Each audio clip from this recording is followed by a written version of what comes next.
The first thing he noticed was the stench. Oil, rust, and decay, mixed with something faintly organic, seeping into the fog that clouded his mind.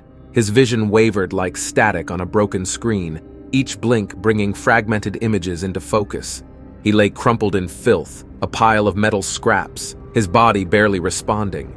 He tried to move. Only his left hand obeyed, the rest of him a half-living wreck. His torso, what was left of it, was tethered by wires and exposed circuitry, clinging to some semblance of form. His legs were gone, replaced by jagged stumps, and his right arm was nothing more than twisted wreckage. Pain, if that's what it was, flickered somewhere deep inside. His chest spasmed in shallow bursts, but no breath followed. His lungs weren't working. The realization should have scared him, but fear was distant, smothered by the nanobots that flooded his system, weaving through what remained of his blood vessels. They were keeping him alive, or something like it. He dragged himself forward, his fingers scraping the jagged metal beneath him. Each movement felt automatic, more reflex than conscious action. He didn't remember who he was, why he was here. All that mattered was moving, inching forward through the rubble. Every moment was like waking from a nightmare, a perpetual haze, as though something was preventing him from thinking clearly. In the distance, shadows moved. Tall, grotesque figures bent over heaps of scrap. They were picking through the debris with long, skeletal limbs, their eyes glowing faintly in the dim light. He shrank back, instinct screaming at him to remain unseen. The nanobots pulsed in response, urging him to stay still, to not be found. Instinct? Or something deeper? He couldn't tell anymore. One of the creatures dragged something from the heap, a twisted piece of metal, and added it to the pile strapped to its back.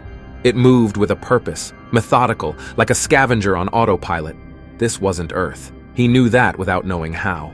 The gravity was off, the air tasted wrong, and the sky, when he could glimpse it through the broken canopy of junk, was streaked with unfamiliar stars. Another spaceship roared overhead, shaking the ground as it dropped a fresh load of scrap. He craned his neck to watch it land, his vision sharpening momentarily. Then he saw it, a mechanical limb, only half buried beneath twisted debris. His hand twitched toward it. The nanobots surged in his veins. He didn't know what drove him, but the need to survive overwhelmed everything else. He crawled, inch by agonizing inch, toward the limb. It wasn't human. Its structure was too angular, too foreign, but that didn't matter.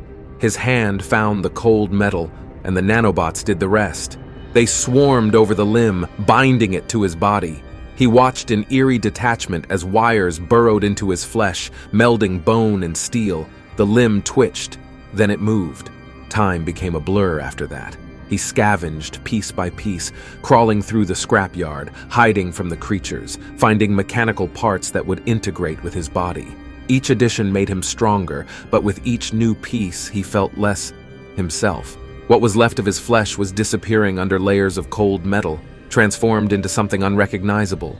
He fought to stay hidden, but the day came when one of the scavengers found him. A hulking beast, its face a mass of jagged bone and metal. It reached for him, its eyes gleaming with interest. He played dead, waiting until it was close enough, then struck.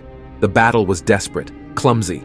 His newly attached limb, foreign and clunky, smashed into the creature's skull with brutal efficiency. It fell, broken and still. He stood over the body, his new legs trembling but functional. The nanobots hummed within him, satisfied.